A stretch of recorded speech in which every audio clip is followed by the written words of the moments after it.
I got to the point now where I need to make a new guard for the front of this. The guard on the front of this is way too short and I get wet in the rain. So I'm going to make one which is a little bit longer and more snug to the tyre. But what I'm also going to do is I'm going to make it quick release so that I can actually have a choice of guard, so I can have a really nice long one for sort of long trips where I don't want to get wet, or a little short one for drag racing and stuff. Because if you have a look here, when I go through this bit of water, you'll probably see that the camera gets covered in shit. My face is also being covered in shit at the same time.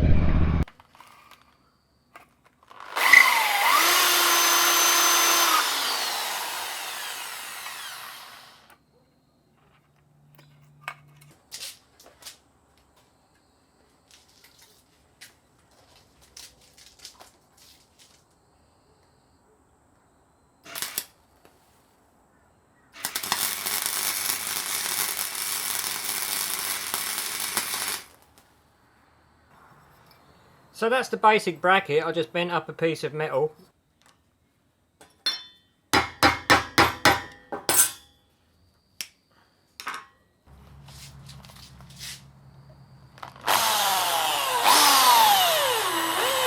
But I don't have a lot of expensive tools. I don't have a CNC machine. I don't have a TIG welder or English wheels or any of these engineering stuff. I just got a few basic hand tools. So maybe one day I'll get to a position where my workshop is going to be high-tech and up-to-date like that, and I can do some better work. But for now, it's all about just thinking outside the box and creating stuff without having to spend a ton of money on it.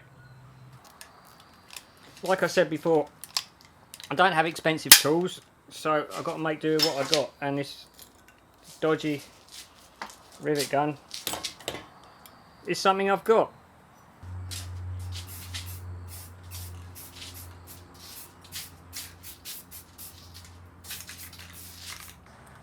When I used to drag race cars, I used to use these little fellas.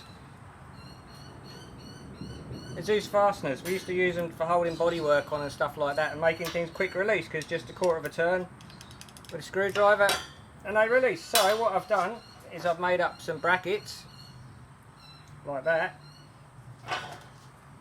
for my front guard, so that it can be quick release. So that what I can do is I can actually make a longer guard for it, or get a longer guard for it, and make it quick release to swap between the two. So if I'm doing any long rides or anything, I can put a long guard on it. So because this is too short, you get covered in water in the rain, or even just going through puddles. So there it is. I made them little guys.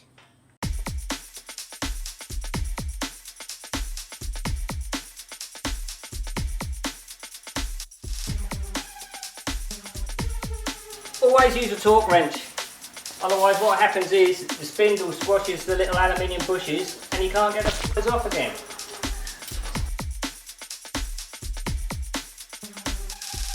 Right, so this is what it looks like when the guard's off.